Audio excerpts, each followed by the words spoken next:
Mesdames et messieurs, bonjour et bienvenue à la revue de presse de ce 18 mars 2024.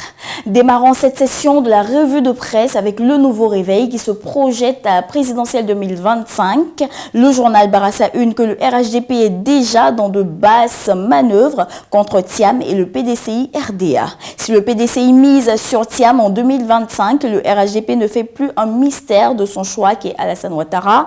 Ainsi, depuis Bongolo, la ministre Anne Ouloto est catégorique. On continue avec Ouattara en 2025, affirme-t-elle. Le matin, sur le choix du candidat du RHDP, demande au PDCI de se mêler de ses propres problèmes. Le Rassemblement pour sa part, qui voit bien Ouattara compétir à la présidentielle 2025, énumère les 4 raisons qui justifient sa candidature.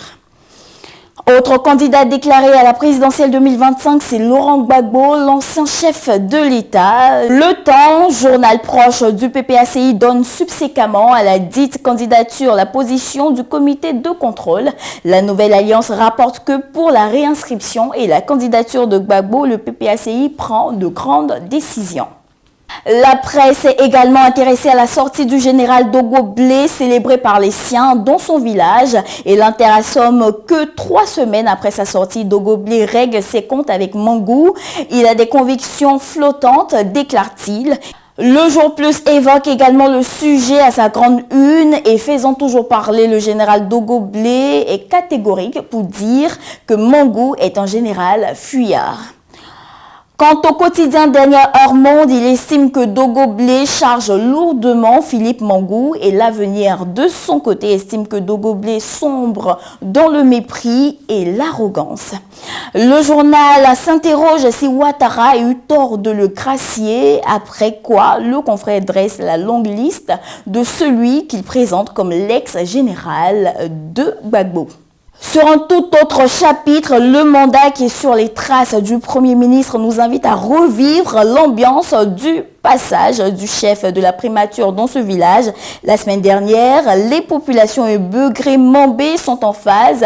Après le sacre des éléphants, le chef du village, Nananwaï Atsan, déclare qu'Ebimpe fait toujours ce qu'il promet. En retour, le Premier ministre leur demande de continuer à prier sans cesse pour la Côte d'Ivoire et se mettre au service de la République. Fraternité Matin, pour sa part, nous invite à nous imprégner des réformes et avancées du gouvernement dans le secteur des TIC. Le ministre Khalil Konaté, en charge du secteur, en dévoile les grandes lignes au détour d'une interview. Et avant de clore, laissons-nous servir par Soir Info qui nous propose un fait divers qui s'est produit à Korogo. Dans cette ville, des gendarmes ont été envahis et battus par des porteurs de masques. Et terminons à l'international avec l'Inter qui nous mène en Russie et informe que suite à la présidentielle qui s'y est tenue hier, c'est Vladimir Poutine qui l'emporte avec plus de 87% de suffrages exprimés.